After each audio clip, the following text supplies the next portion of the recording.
ورسول الله صلى الله عليه وسلم يقول كل بدعة ضلالة.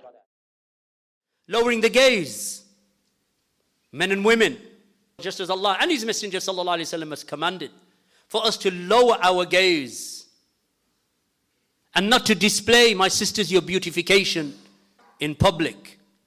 When those early believers were commanded with that, do you think that they disobeyed, that they questioned, that they had second thoughts? Well, I don't have to really. Even though Allah has just commanded me, the ayah has just come down, but I don't have to lower my gaze. I can still go out as a mutabarrija, as an uncovered woman. Do you think that that was the way of the early believers, the early women? When Allah commanded the men to lower their gaze, what? They didn't obey Allah, those Sahaba and the Tabi'een and the Atba'u Tabi'een? When Allah subhanahu wa ta'ala revealed, قُلْ لِلْمُؤْمِنِينَ يَغَدُّ مِنْ أَبْصَارِهِمْ وَيَحْفَظُوا فُرُوجَهُمْ ذَلِكَ أَزْكَى لَهُمْ إِنَّ اللَّهَ خَبِيرٌ بِمَا يَصْنَعُونَ. Tell the believing men, Allah said in His book, tell the believing men to lower their gaze. Lower their gaze from what? From looking at that which is haram. Lower your gaze, Allah said. Tell them, Muhammad, tell the believing men.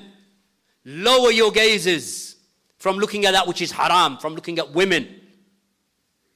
Today, that includes movies, includes nakedness, includes images of women.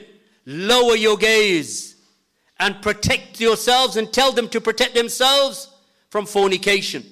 And that is purer for them. ذَلِكَ أَزْكَى لَهُمْ. That is more pure for them. Verily, Allah is all aware of what they do. كُلِّ الْمُؤْمِنَاتِ. Then Allah moves on to the believing women.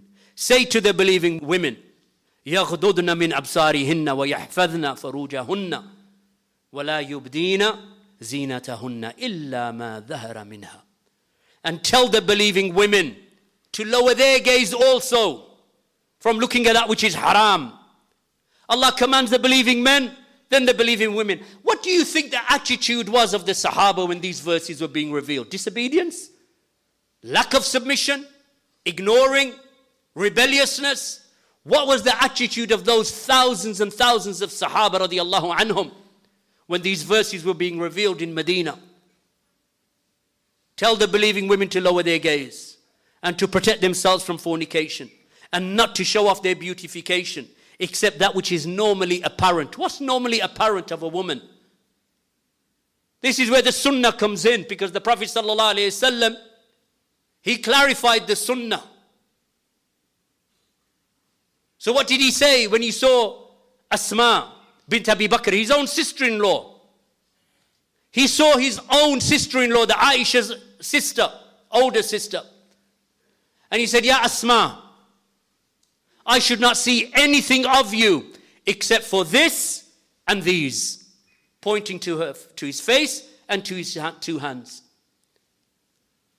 Nothing should be seen of you except for this and this. That's the meaning of the ayah. You do not show any part of your body. You wear garments that are wide, thick, non-see-through. They do not cling to your body. They are not ostentatious. They are not showy. They are not following fashion. Because the point of it is, as we mentioned the ayah before, so that you are not harassed and that you are known as believing women. That does not mean following the fashions of Paris and Italy and New York. It means that you follow the sunnah of Allah's Messenger sallallahu alayhi wasallam. So command them not to show off their beautification except for that which is normally apparent. Hands, face, even the niqab is a sunnah on top of that. It is recommended for the woman to cover her face and to cover her hands, but it is not an obligation. And to draw their headscarves, their khimar, to draw their headscarves over their shoulders, over their neck, over their chest, and not to reveal their beautification or their beauty except to their husbands, or to their fathers, or to their fathers' husbands, or to their fathers, or to their own sons, and to their husbands' sons, and so on, till the end of the ayah. So Allah subhanahu wa ta'ala makes it very specific who who the women can uncover in front of. Where is the submission to Allah today amongst our sisters and our daughters?